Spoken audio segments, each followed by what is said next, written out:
So, hello guys. আজি notification ওলালে বিয়াৰ এণ্ট্ৰেঞ্চৰ কাৰণে ফৰ্ম ফিল আপৰ কাৰণে হাৰ্ডলি আৰু এমাহৰ পৰা মোটামুটি ডেৰ মাহৰ ভিতৰত এক্সাম হ'ব। চ' ইম্পৰ্টেণ্ট যিখিনি এডুকেশ্যন ৰিলেটেড টপিক সেইখিনিৰ ওপৰত মই ভিডিঅ' বনাম বুলি বা মই তোমালোকক পঢ়াম বুলি মই অলৰেডি কথা দিছিলোঁ। চ' here we go' our next topic right to education. যোৱা পৰহি তোমালোক NEPৰ ওপৰত এটা ভিডিঅ' বনাইছিলোঁ, আশা কৰোঁ তোমালোকে চাইছা। আজি আমি RTE right to education act 2009ৰ ওপৰত চাম ইম্পৰ্টেণ্টখিনি। আৰু একচুৱেলি এই এক্টটো বহুত বেছি ইম্পৰ্টেণ্ট হয়, বিকজ আজিৰ তাৰিখত স্কুল এডুকেশ্যনৰ যিমানখিনি পলিচিজ বা যিমানবিলাক আমাৰ কথা বাৰ্তা চলি থাকে এখন স্কুল প্ৰেমিছত, গোটেইখিনি এইটো এক্টৰ ওপৰতে বেছ কৰি হয়। ঠিক আছে, 2009 চনত আহিছিলে right to education RTE act. চ' কি হয় এইটো এবাউট দ্য এক্ট? এই এক্টখনক আমি free and compulsory education act বুলিও আমি কওঁ। ঠিক আছে, এই এক্টখনক আমি free and compulsory education act বুলি কওঁ, popularly known as RTE act. আৰু এইখন ইনেক্ট হৈছিলে আমাৰ 1 এপ্ৰিল 2010। ঠিক আছে, 1 এপ্ৰিল 2010 এইটো কুৱেশ্যন আহিছিলে ইয়াৰ আগতে এক্সামত। চ' এইটোৰ মতে কি হৈছিলে যে ষ্টুডেণ্টক ফ্ৰী এণ্ড কম্পালচৰি এডুকেশ্যন দিয়া হৈছিলে ক'ত? এলিমেণ্টেৰী ষ্টেজত। আমাৰ দেশৰ ইণ্ডিয়াৰ যিমানবিলাক আমাৰ এলিমেণ্টেৰী এডুকেশ্যন স্কুল আছে, এলিমেণ্টেৰী স্কুলছ আছে, তাতে ফ্ৰী এণ্ড কম্পালচৰি এডুকেশ্যন দিয়া হয়। আৰু তাতে কোনটো এজ গ্ৰুপৰ ষ্টুডেণ্টক কভাৰ কৰা হৈছে? 6ৰ পৰা 14। খুব ইম্পৰ্টেণ্ট, এজটো সোধে, কোনটো এজৰ ভিতৰৰ ষ্টুডেণ্টক লোৱা হৈছে সেইটো সোধে, লগতে কোন তাৰিখৰ পৰা বা কেতিয়াৰ পৰা ই আহিছে। বহুতে এইটো চন দেখি কিনে এইটো চনতেই ইনেক্ট হোৱা বুলি কয়, কিন্তু একচুৱেলি এইটো চনত নহয়, এইটো চনতহে হয়, 2010 1 এপ্ৰিল। এইটো চনতো সি জাষ্ট পাছ হৈছিলে। আচ্ছা, the act makes education a fundamental right and places a responsibility on the government to ensure that every child receives quality elementary education without any financial burden. তো ইয়াতে আমাৰ ফ্ৰী এডুকেশ্যনৰ কথা কোৱা হৈছে, তো ফাইনেন্সিয়েল বাৰ্ডেনৰ পৰা ৰিলেক্সেশ্যন দিয়াৰ কাৰণে এইটো একটা আহিছিলে। আচ্ছা, এইটো আমাৰ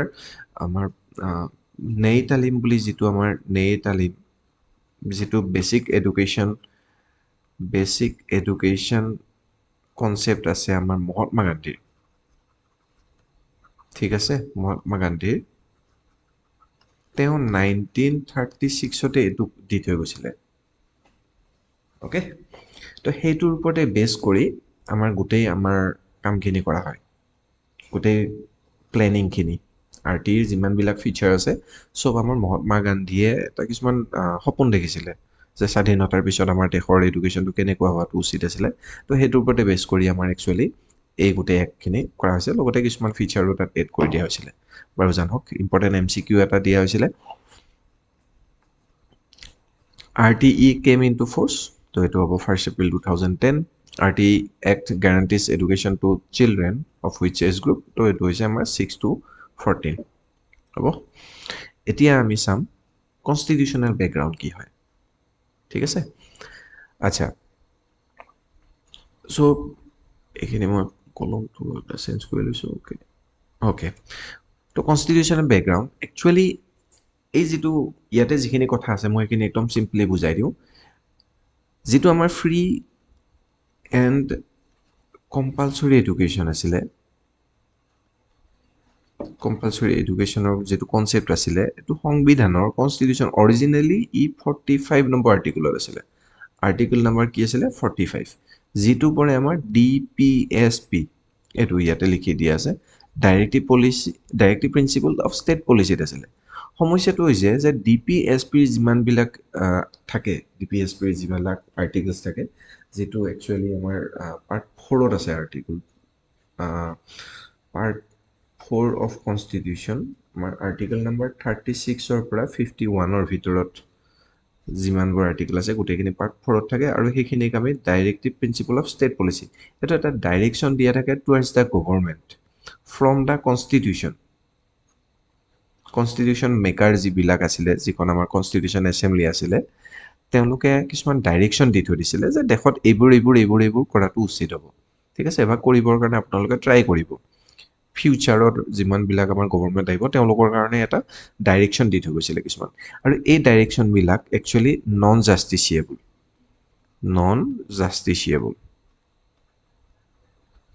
নন জাষ্টিচিয়েবল মানে কি যে ইয়াতে যিবিলাক কথা লিখা থাকে সেইবিলাকৰ কাৰণে আপুনি অধিকাৰ হিচাপে ল'ব নোৱাৰে সেইটো জাষ্ট কনষ্টিটিউশ্যনে কৈহে থৈ দিছে কিন্তু সেইটো বিচাৰি আপুনি হাইকোৰ্টত গৈ বা সুপ্ৰিম কোৰ্টত গৈ কিনে কেছ দিব নোৱাৰে যে মোক এইখিনি দিয়া নাই চৰকাৰে বিকজ সেইকেইটা কম্পালচৰি নহয় চৰকাৰে দিয়াটো এতিয়া কথাটো আহিলে এডুকেশ্যনৰ এতিয়া এডুকেশ্যনটো হৈছে আমাৰ ফ্ৰী এণ্ড কম্পালচৰি কৰিব লাগে এইটোতো আৰু আমাৰ কাৰণে সকলোৰে প্ৰয়োজন সেইকাৰণে প্ৰয়োজন যে এই যিটো ফ্ৰী এণ্ড কম্পালচৰি যিটো কনচেপ্ট এইটো প্ৰয়োজন হ'ল ফাণ্ডামেণ্টেল ৰাইট বনোৱা ফলত 2002ত মনত ৰাখিব 2002ত সংবিধানখন এমেণ্ড কৰা হৈছিলে 86 বাৰ বা 86th এমেণ্ডমেণ্ট কৰা হ'ল 2002ত যেতিয়া আমাৰ প্ৰাইম মিনিষ্টাৰ আছিলে আমাৰ অটল বিহাৰী বাজপেয়ী তেওঁ কনষ্টিটিউশ্যনৰ 86th এমেণ্ডমেণ্ট কৰিলে কৰি যিটো আমাৰ 45 নম্বৰ যিটো আৰ্টিকল আছিলে যিটো ফ্ৰী এণ্ড কম্পালচৰিৰ সেইটো লৈ আহিলে 21st আৰ্টিকলৰ ভিতৰত যিটো আমাৰ একচুৱেলি ফাণ্ডামেণ্টেল ৰাইটৰ একচুৱেলি 21st যিটো 21 নম্বৰ আৰ্টিকল সি আমাক ৰাইট টু লিবাৰ্টিটো দিয়ে ৰাইট টু লিভ হয়নে right to live right to life হয়নে এইটো আৰ্টিকল তো 21ৰ তলতেই এটা 21A বুলি এইটো এটা আৰ্টিকল 21A এটা আমাৰ নতুন আৰ্টিকল এটা তাত ইনক্লুড কৰিলে এ মানে এমেণ্ডমেণ্ট যিটো হৈছে একচুৱেলি এই 45 নম্বৰ আৰ্টিকলটো তো চিম্পল কথাত ক'ব গ'লে 45 নম্বৰ আৰ্টিকলটো তাতে ডিলিট কৰিলে DPSPৰ আণ্ডাৰত ডিলিট কৰি তাক দাঙি লৈ আহিলে আহি কিনে 21 নম্বৰৰ ভিতৰত ভৰাই দিলে এ কৰি কিনে 21A তো আল্টিমেটলি কথাখিনি একে থাকিলে ফ্ৰী এণ্ড কম্পালচৰি এডুকেশ্যন কথাখিনিহে একে থাকিলে কিন্তু এতিয়া যিহেতু সি ফাণ্ডামেণ্টেল ৰাইটত আহি গ'ল গতিকে এতিয়া এইটো আমাৰ অধিকাৰ হৈ গ'ল এইটো আমাৰ দেশৰ 6 পৰা 14 বছৰ বয়সৰ বাচ্চা প্ৰত্যেকজনৰে এইটো ফ্ৰী এণ্ড কম্পালচৰি এডুকেশ্যন গভৰ্ণমেণ্টে প্ৰভাইড কৰাটো তেওঁলোকৰ এটা দায়িত্ব আৰু আমাৰ ষ্টুডেণ্টবিলাকৰ সেইটো হৈ পৰিলে এটা মৌলিক অধিকাৰ এতিয়া যদি কোনোবাই যদি এই ক'ৰবাত এইখিনিৰ পৰা যদি ডিপ্ৰাইভড হয় কোনোবা গভৰ্ণমেণ্টে কোনোবা পলিচিত যদি এনেকুৱা এটা দেখুৱায় য'ত নেকি ফ্ৰী এণ্ড কম্পালচৰি এডুকেশ্যনটো যিবিলাক আমাৰ ফিচাৰ আছে আমাৰ ফ্ৰী এণ্ড কম্পালচৰি বুলি ক'লে সেইবিলাক যদি ফুলফিল নহয় তেনেহ'লে এতিয়া আপুনি মই এই অধিকাৰটোৰ কাৰণে কোৰ্টত গৈ কিনে কেছ দিব পাৰোঁ চৰকাৰ এগেইনষ্টত যে আমি এইটো অধিকাৰ আমাৰ পোৱা নাই বা আমি এইটো অধিকাৰ আমাক লাগে আগতে হোৱা নাছিলে যেতিয়া সি 45ত আছিলে সেইটো হোৱা নাছিলে যিহেতু DPSP নন জাষ্টিচিয়েবল হয় কথাটো বুজি পালে এইটোৱে হৈছে তাৰ কনষ্টিটিউশ্যনেল বেকগ্ৰাউণ্ড আচ্ছা 21A আহিল অৰিজিনেলি ক'ত আছিলে 45 কুৱেশ্যন আহে অৰিজিনেলি ফ্ৰী এণ্ড কম্পালচৰি এডুকেশ্যনটো অৰিজিনেলি ক'ত আছিলে 45 যিটো আমাৰ DPSP আণ্ডাৰত directive principle of state policy লৈ অহা গ'ল ফাণ্ডামেণ্টেল ৰাইটলৈকে কিমানত 21A আৰু এইটো কেতিয়া কৰিছিলে এই কামটো কেতিয়া কৰিছিলে 2002ত কিমান number amendment 86th amendment prime minister কোন আছিলে আমাৰ অটল বিহাৰী বাজপেয়ী ঠিক আছে এতিয়া 2002 চনত এইটো আহিলে কনষ্টিটিউশ্যনত দিলে তাৰ ওপৰত চিন্তা চৰ্চা হ'ল ফাইনেলি 2009ত ART এই গোটেই কথাখিনিক লৈ কিনে যিহেতু চৰকাৰ এতিয়া বাধ্য যিহেতু এইটো এটা ফাণ্ডামেণ্টেল ৰাইট গতিকে আহি গ'ল RTE 2009ত যিটোৰ বিষয়ে আমি এতিয়া পঢ়ি আছোঁ আৰু সেইটো ইনেক্ট হৈছিলে 2010 1st এপ্ৰিলত ঠিক আছে তো এইটোৱে হৈছে আমাৰ কনষ্টিটিউশ্যনৰ বেকগ্ৰাউণ্ড আশা কৰোঁ বুজি পাইছে ইয়াতে সেইখিনি কথা লিখা আছে তো কুৱেশ্যন যে which constitutional amendment inserted article 21A তো এইটো 86th amendment 2002 right to education is provided under which article তো এইটো 21A আৰু originally article 45 dealt with free and compulsory education for children যিটো DPSP আণ্ডাৰত আহে বুজি পালোঁ এইটো হৈছে তাৰ কনষ্টিটিউশ্যনেল বেকগ্ৰাউণ্ড নেক্সট আহিলে আমাৰ চেলিয়েন ফিচাৰ হৈছে আমাৰ free and compulsory education to 6 to 14 years অল্ডলৈকে কোনো ধৰণৰ চাৰ্জ ল'ব নোৱাৰিব একদম ফ্ৰী হ'ব লাগিব কোনো এডমিশ্যন ফিজ ল'ব নোৱাৰিব কমপ্লিট কৰিব পাৰিব লাগিব তাৰ এলিমেণ্টেৰী এডুকেশ্যন মনত ৰাখিব দেই এইখিনি কেৱল 6 আৰু 14ৰ মাজৰহে গোটেই জীৱনটো নহয় অৰ্থাৎ ক্লাছ 1ৰ পৰা ক্লাছ 8ৰ ভিতৰত আপোনালোকে এল পি স্কুলবোৰ দেখিছে এম ই স্কুলবোৰ দেখিছে বা এম ভি স্কুলবোৰ দেখিছে এই স্কুলবিলাকৰ কথা কোৱা হৈছে হাইস্কুলত আকৌ নহয় হাইস্কুলৰ মানে হাইস্কুলত হ'ব অনলি 8লৈকেহে 9-10 এই ফ্ৰী এণ্ড কম্পালচৰি নাপায় তাতে চাৰ্জ আহি যাব ঠিক আছে সেইটো আমাৰ লিমিটেশ্যনত পিছত আমি পঢ়িম তো নেইবাৰিং স্কুল ফিচাৰ হৈছে আমাৰ free and compulsory neighbouring school মানে এতিয়া আৰু মানে আমি যে সৰু থাকোঁতে একদম 6-7 কিলোমিটাৰ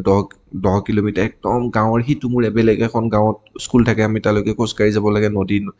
নদী পাহাৰ ভৈয়াম পাৰ হৈ এতিয়া সেইবোৰ নহ'ব কৈছে যে চিলড্ৰেনৰ ৰেচিডেঞ্চ যিটো ঘৰৰ উইদিন ৰিজনেবল ডিষ্টেঞ্চ প্ৰতি 2-3 কিলোমিটাৰৰ ভিতৰত এখন এল পি স্কুল থাকিব লাগিব প্ৰতি 5 কিলোমিটাৰ ভিতৰত এখন হাইস্কুল থাকিব লাগিব সেইকাৰণে আজিকালি দেখে আপোনালোকে একদম এখন গাঁৱত বা এখন ডাঙৰ গাঁও হ'লে তাৰ ভিতৰত 2-3খন এল পি স্কুল ঠিক আছে ৰাস্তাটোৰ যদি টাউনখনৰ সিটোমূৰে এখন হাইস্কুল ইটোমূৰে এখন হাইস্কুল তো এইটো আৰ টিৰ আণ্ডাৰত আহে আৰ টিয়ে কৈ থৈ গৈছে যে নেইবাৰহুড স্কুল হ'ব লাগিব ষ্টুডেণ্টে ঘৰৰ পৰা মানে যাতে ৰিজনেবল ডিষ্টেঞ্চত স্কুলখন পায় এজ এপ্ৰপ্ৰিয়েট এডমিশ্যন যে ষ্টুডেণ্ট এজন যদি বহুত দিন ধৰি এডমিশ্যন লোৱা নাই তো সি যদি স্কুললৈকে ঘূৰি আহিব বিচাৰে তেনেহ'লে তাৰ এডমিশ্যন দিব লাগিব এজ এপ্ৰপ্ৰিয়েট ক্লাছত যে সেইটো তাৰ এজ কি বোলে ছামথিং এজ বোলে 12-13 তো আমি চাব লাগিব যে এইটো এজত তাক আমি ক'ত ভৰাব পাৰি তো যিটো ক্লাছত ভৰাব লাগে আমি সেইটো ক্লাছত আমি ভৰাই দিব লাগিব that is his right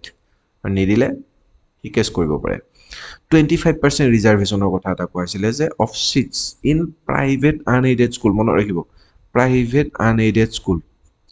private school আনএইডেড মানে গভৰ্ণমেণ্টৰ য'ত ফাণ্ড নাযায় তাতেও 25% চিট তাত EWS উইকাৰ ছেকশ্যন আৰু ডিছএডভান্টেজিয়াছ গ্ৰুপ অৰ্থাৎ SC STৰ কাৰণে 25% চিট প্ৰতিটো ক্লাছত ৰিজাৰ্ভ থাকিব লাগিব তো 25% ৰিজাৰ্ভেশ্যনৰ কথা কোৱা হৈছে তো মনত ৰাখিলে হ'ল নেক্সট আহিলে আমাৰ pupil teacher ratio' PTR very very very very important এই যে আজি কিছুদিনৰ পৰা আমাৰ টেট পাতি কিনে ঘনে ঘনে টেট পাতি আছে বিকজ আজিৰ পৰা মোটামুটি 2005-4 এনেকুৱা চনৰ সময়ত আমাৰ অসমৰ মই বাহিৰৰ কথা নকওঁ অসমৰ এডুকেশ্যনেল ছেক্টৰত PTR একদম ল' আছিলে ঠিক আছে 50-60 জন ষ্টুডেণ্টৰ এগেইনষ্টত এজন শিক্ষক কাৰণ টিচাৰ ৰিক্ৰুইটমেণ্টেই নহয় এতিয়া যিহেতু আমাৰ 2009ৰ পৰা আমাক ক'লে যে PTR হ'বই লাগিব যে প্ৰাইমেৰী লেভেলত এইটো মনত ৰাখিব আহে প্ৰাইমাৰী লেভেল অৰ্থাৎ ক্লাছ 1ৰ পৰা 5 হ'লে 30:1 অৰ্থাৎ প্ৰত্যেক 30 জন ষ্টুডেণ্টৰ এগেইনষ্টত এজন শিক্ষক আৰু আপাৰ প্ৰাইমেৰীত প্ৰত্যেক 35 জনৰ এগেইনষ্টত এজন শিক্ষক মনত ৰাখিব খুব ইম্পৰ্টেণ্ট PTRৰ ওপৰত কুৱেশ্যন আহে নেক্সট আহিলে আমাৰ SMC school management committee কনষ্টিটিউটেড in government school private স্কুলত এইবোৰ নাই মানে কি হয় যে এখন স্কুল আছে স্কুলখনৰ পেৰেণ্টছ যিবিলাক সেই পেৰেণ্টছবিলাকক লৈ কিনে এখন কমিটি এখন গঠন কৰা হয় যিখনক নাম দিয়া হৈছে SMC য'ত আমাৰ 75% কি থাকিব সেই স্কুলত পঢ়ি থকা ষ্টুডেণ্টৰ পেৰেণ্টছ বা গাৰ্জেন বাকীখিনি সেইখন গাঁৱৰ এজন বৰমূৰীয়া বা স্কুলৰ শিক্ষক মাতৃ গোটৰ সদস্যা এই টাইপৰ কিছুমান থাকিব মুঠতে কিন্তু 75% মেম্বাৰ কি হ'ব লাগিব পেৰেণ্ট হ'বই লাগিব ইয়াক লৈ বহুত পলিটিক্স চলি থাকে সেইবোৰলৈকে আমি নাযাওঁ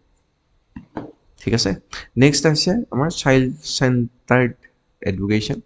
তো মই সেইদিনাই NEPতে কৈছোঁ যে আজিকালি এডুকেশ্যনটো কমপ্লিটলি চাইল্ড চেণ্ট্ৰিক হৈ গৈছে যে এক্টিভিটি বেছড হ'ব লাগিব চাইল্ড ফ্ৰেণ্ডলি হ'ব লাগিব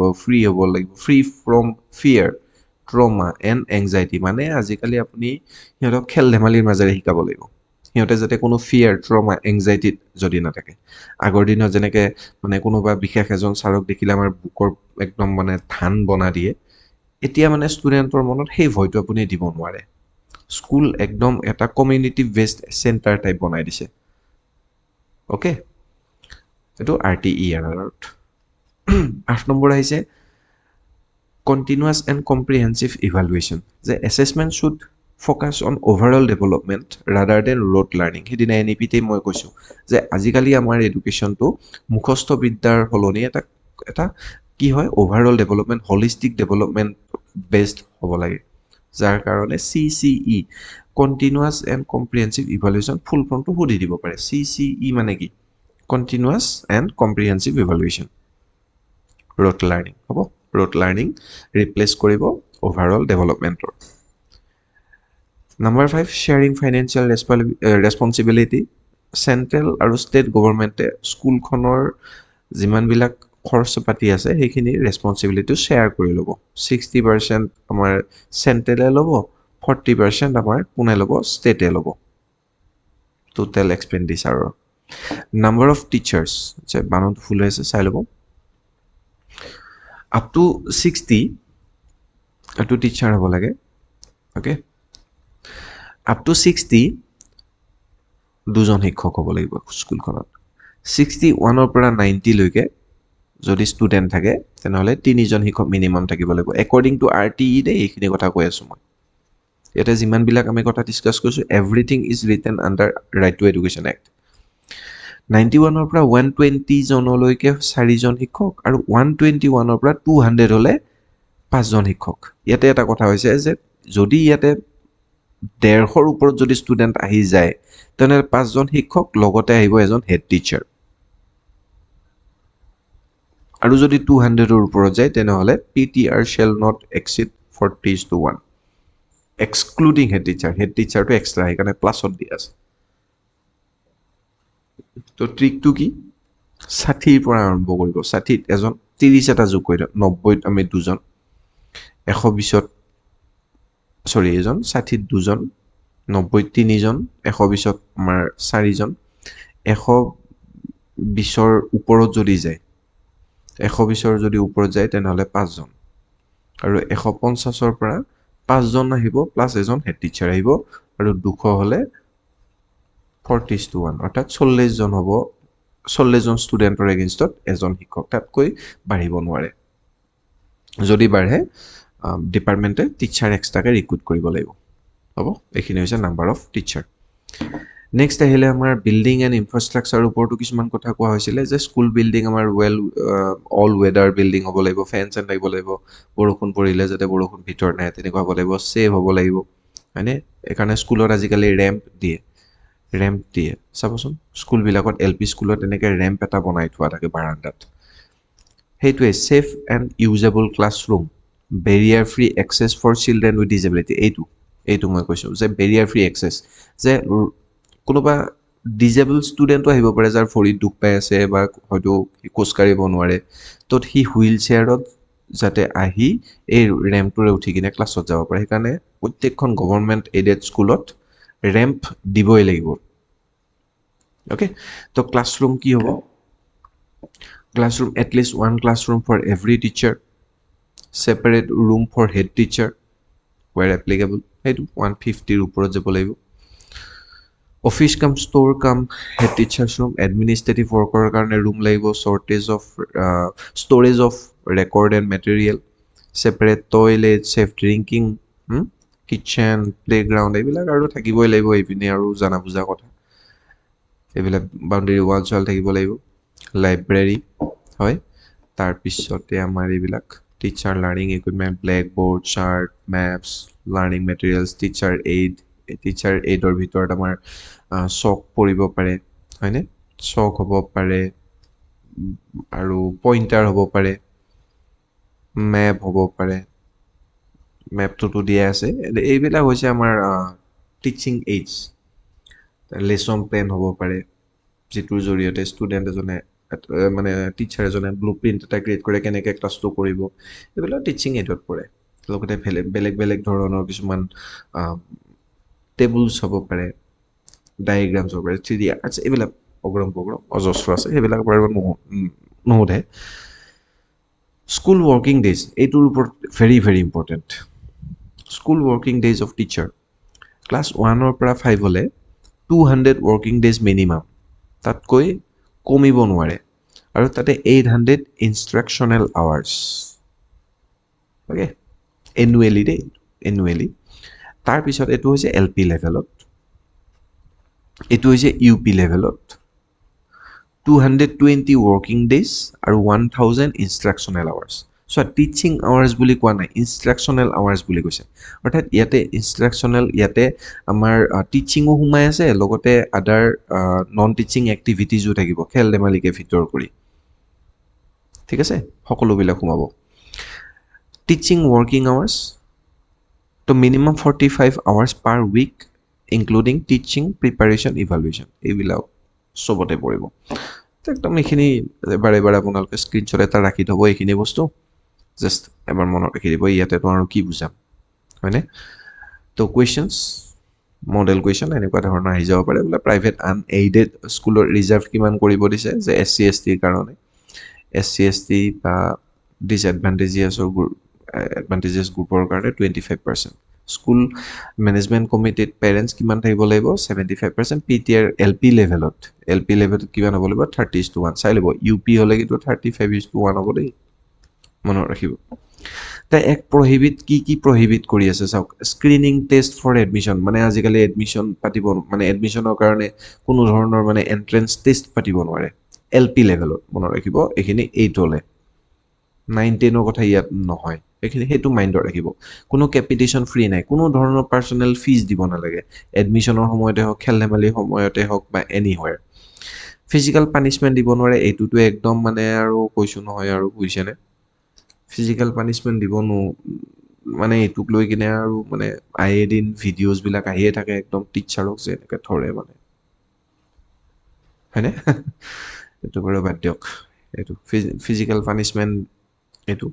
মেণ্টেল হেৰেছমেণ্ট আপুনি দিব নোৱাৰে মানে ষ্টুডেণ্টক আপুনি কাণত ধৰে আঁঠু কৰাই বেঞ্চৰ ওপৰত থিয় কৰাই সিহঁতক বেয়া শব্দৰে গালি পাৰা এইবিলাক মানে আজিকালি আৰু নহ'ব এইবিলাক চব গ'ল আৰু এইবিলাক RTE চব উঠাই দিলে এইবিলাকে বোলে ষ্টুডেণ্টক চাইক'লজিকেল ইম্পেক্ট পেলায় ঠিক আছে আপুনি যেতিয়া BEdৰ এডমিশ্যন ল'ব এডমিশ্যন লৈ আপোনালোকে এখন পেপাৰ আছে চাইক'লজিৰ তো সেইখনত এই মেণ্টেল হেৰেছমেণ্ট মেণ্টেল হাইজিন এইবিলাক বস্তু আমি পঢ়িব লাগিব তাত এক্সপালশ্যন before completion of element education মানে কোনোবা এজন ষ্টুডেণ্টে বহুত উৎপাত কৰিলে বা বহুত কিবা এটা হ'ল আৰু মুঠতে তাক আমি এই পোৱাৰ আগে আগে আমি স্কুলৰ পৰা উলিয়াইও দিব নোৱাৰোঁ চিন্তা কৰক কেনেকুৱা লেভেলৰ RTE বহুত ষ্ট্ৰং ঠিক আছে এইবিলাকৰ ফলত কিছুমান লিমিটেশ্যনো আহি গৈছে অলপ পিছত ডিছকাছ কৰিম তাৰপিছত আপুনি ন' ডিটেনশ্যন পলিচি অৰ্থাৎ আপোনাৰ এতিয়া ফেইল ছিষ্টেম নাই আগতে কি আছিলে যে চতুৰ্থ শ্ৰেণীতেই 3বাৰ ফেইল কৰে 5ত 2বাৰ 6ত কিবাকৈ যায় এনেকৈ ফেইল হৈ দাঢ়ি গোপ গজে ক্লাছ 8ত পোৱালে এতিয়া সেইবোৰ ছিষ্টেম নাই ফেইল কৰক পাছ কৰক 100ৰ ভিতৰত 2 পাওক মতলব নাই পাছ কৰিবই লাগিব 8লৈ হয়নে আপুনি ডিছক্ৰিমিনেশ্যন কৰিব নোৱাৰে কোনো চিলড্ৰেনৰ এগেইনষ্টত অবভিয়াছলি আৰু টিচাৰে কোনো প্ৰাইভেট টিউশ্যন ল'ব নোৱাৰে টিউশ্যন কৰিবও নোৱাৰে হ'ব এনেকুৱা ধৰণৰ কিছুমান প্ৰহিবিটেড প্ৰেক্টিছ আহিছে তো এইখিনি অলপ ভালকৈ চাই ল'ব তো which of the following is প্ৰহিবিটেড under RTE SMC প্ৰহিবিট কৰাই নে এইটো লাগে বুলি কৈছে স্ক্ৰিনিং টেষ্ট এইটো অপশ্যন B2 হ'ব আমাৰ answer inclusive education mid day meal দুইটা আমাক RTE কৈছে লাগিব বুলি এই স্ক্ৰিনিং টেষ্ট নহ'ব গতিকে এনচাৰ হ'ব সেইটো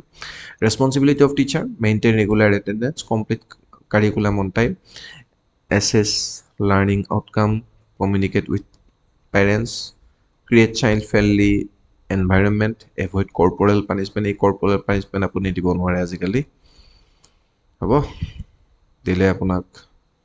মানে কি আৰু চাকৰি যোৱাৰো চান্স আহি যায় চাকৰি যাবই যদি আপুনি কিবা পানিছমেণ্ট দিব খোজে উপায় নাই আৰু কি কৰিব হয়নে তাৰপিছত আহিলে আমাৰ which is not a duty of teacher under RTE completing curriculum এইটো এটা ডিউটি হয় এছেছিং ষ্টুডেণ্ট এইটো ডিউটি হয় প্ৰাইভেট টিউশ্যন এইটো ডিউটি নহয় এইটো প্ৰিভেণ্টেড তো অপশ্যন C হ'ব আনচাৰ মেইনটেইনিং এটেণ্ডেঞ্চ এইটো হ'ব কাৰেক্ট এইটো এই তিনিটাতো আমাৰ ডিউটিয়ে হয় এইটো ডিউটি নহয় গতিকে অপশ্যন চি এনেকুৱা ধৰণৰ কুৱেশ্যন আহি যাব পাৰে একৰ্ডিং টু RTE এনেকৈ লিখি দিলে আপুনি মানে ভয় নাখাব জাষ্ট প্ৰেক্টিকেলি চিন্তা কৰিব কোনটো হয় significance of RTE Act the RTE Act is considered landmark legislation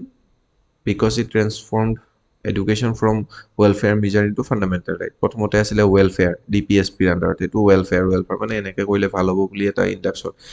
মানে এটা ইণ্ডিকেশ্যন এটা দিয়া হৈছিলে যিটো আমাৰ 21 লৈকে আনি কিনে এটা ফাণ্ডামেণ্টেল ৰাইট বনোৱা হ'ল চ'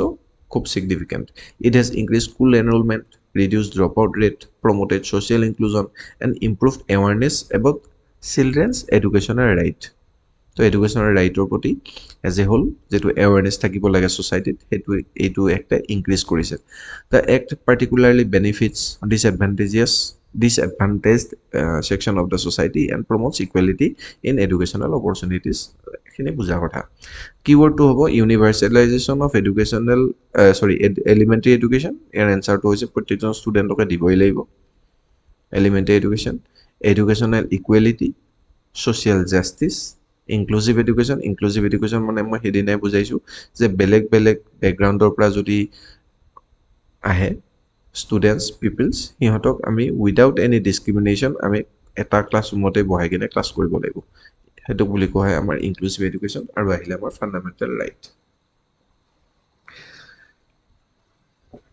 fundamental right আৰু fundamental duty এটো ওপৰত চাব দেই 51A K এটা আহিছিলে আৰু 21A দুটা আৰ্টিকলৰ কথা ক'লো আজি মই এইটো হৈছে আমাৰ RTE এইটো হৈছে আমাৰ ফাণ্ডামেণ্টেল ৰাইট আৰু এইটো হৈছে আমাৰ ফাণ্ডামেণ্টেল ডিউটি মানে ইয়াতে যিবোৰ পেৰেণ্টছ থাকিব ষ্টুডেণ্টৰ 6 ৰ পৰা 14 ৰ ভিতৰত সিহঁতে স্কুলত এডমিশ্যন কৰাবই লাগিব নিজৰ চিলড্ৰেন যদি নিদে পেৰেণ্টছকে এৰেষ্ট কৰি দিয়া হ'ব এইটো ফাণ্ডামেণ্টেল ডিউটিজক কৈছে মৌলিক দায়িত্ব বা মৌলিক কৰ্তব্য হ'ব তাৰ পিছত আহিলে আমাৰ ইম্পৰ্টেন্ট MCQ চাই লওঁ RTE Act transform education into a fundamental right limitation to কি হৈছে despite its achievements the act faces several challenges obviously challenge কিছুমান আছে it covers only children of 6 to 14 মানে only 6 to 14 লৈকে লোৱা হৈছে তো প্ৰি প্ৰাইমাৰী খিনি কি হ'ব মানে 6 ৰ আগৰ এজ খিনি কি হ'ব আৰু সেকেন্ডাৰী অৰ্থাৎ 14 ৰ পিছৰ খিনি সেকেন্ডাৰী টু কোৰ পৰা স্টাৰ্ট হয় 9 ৰ পৰা ইফালে 12 লেস তো এইখিনি বুলি ক'ব সেকেন্ডাৰী তো হেখিনি এই RT আন্ডাৰ নাছিলে কিন্তু হ'ব many school continue to suffer from inadequate infrastructure as it infrastructure নাই teacher shortage poor learning outcome এনেকুৱা ধৰণৰ বিভিন্ন সমস্যা আছে বৰ্তমান প্ৰিভেল কৰে আমাৰ সোসাইটিত আমাৰ এডুকেশন সিস্টেমত কি এক নম্বৰটো quality of education provided by government is not good India still facing infrastructural gap teacher student ratio shortage unrecognized school still running 3 নম্বৰতে children below 6 years are not covered উপৰ খিনিও নাই some states not even issued a notification of 25% seat for disadvantaged groups এই disadvantaged গ্ৰুপৰ কাৰণে যেটো আমাক কৈছিলে যে 25% attendance লাগিব প্ৰাইভেট স্কুল বিলাকত বা গভৰ্ণমেন্ট আনএইডেড স্কুলত হেতু নোটিফিকেশন হিয়তে ইস্যুৱে কৰা নাই বহুত ষ্টেটে like Kerala like West Bengal according to survey 2014 60.41 lakh student 6 পৰা 13 বছৰ বয়সৰ এইটো কোৱেশ্চন আহি যাব পাৰে তো এনেকুৱা ষ্টেটিষ্টিক্যাল কোৱেশ্চন এটা দুটা আহি যাব পাৰে 6 পৰা 13 বছৰ বয়সৰ ষ্টুডেন্ট প্ৰায় 60 লাখ আউট অফ স্কুল এতিয়াও 6 নম্বৰটো failure of no detention policy failure হয় কিয় কাৰণ ষ্টুডেন্ট টিচাৰ কেয়াৰলেছ হৈ গ'ল ষ্টুডেন্টে কলে যে আমাৰ ফেল কৰিলে আমাক পাস কৰি দিব ষ্টুডেন্ট বিন্দাস টিচাৰে কলে আমাৰ ৰেসপন্সিবিলিটি নাই কাৰণ বহি আমি এসাম কুৱেশ্চন পেপাৰ আমি এসেট কৰিম আমি এনো ফেল কৰিলেও পাস কৰাব লাগিব পাস কৰিলেতো পাসেই গতিকে কি দৰকাৰটো পৰিছে কেয়াৰলেছ পাস কৰাই দিয়া সব হয়নে একদম বুজায় নুবুজায় যদি আগৰ ক্লাছটো যদি 6 ৰ বস্তুখিনি যদি বুজি নাপায় তেনেকৈ 7 উঠিছে আকৌ 6 7 নুবুজাকৈ 8 উঠিছে হয়নে গতিকে এইবিলাক লিমিটেশ্যন কিছুমান আছে ন' ডিটেনশ্যন পলিচি এটলিষ্ট ৰখাই দিলে সি নেক্সট বছৰ ভালকৈ চালেহেঁতেন তো যদি ৰখাবই নোৱাৰে আপুনি গৈয়ে আছে এইটোলৈকে আপুনি পঠিয়াই দিলে তাৰপিছত আকৌ আপুনি ৰখাব নোৱাৰে আৰু যদি ৰখাই দিয়ে বয়সটো পাৰ হৈ যাব কোৱা হৈছে বয়স এপ্ৰপ্ৰিয়েট ক্লাছত আপুনি এডমিশ্যন কৰাবই লাগিব ষ্টুডেণ্টক RT গতিকে এইবিলাক কিছুমান লিমিটেশ্যন হয় which age group is not covered by RT 6 পৰা 10 কৰিছে 11 পৰা 14 কৰিছে 3 পৰা 5 কৰা নাই 8 পৰা 12 কৰিছে অপশ্যন চিটো হ'ব ৰাইট এনচাৰ তো এইখিনি হৈছে আমাৰ RTৰ বিষয়ে আমাৰ মানে নোটছ তো এইখিনি পঢ়িব এইখিনি পঢ়িলে মোৰ দেন এনাফ বেলেগ আৰু একো নাহে এইখিনিৰ পৰা অ'কে থেংক ইউ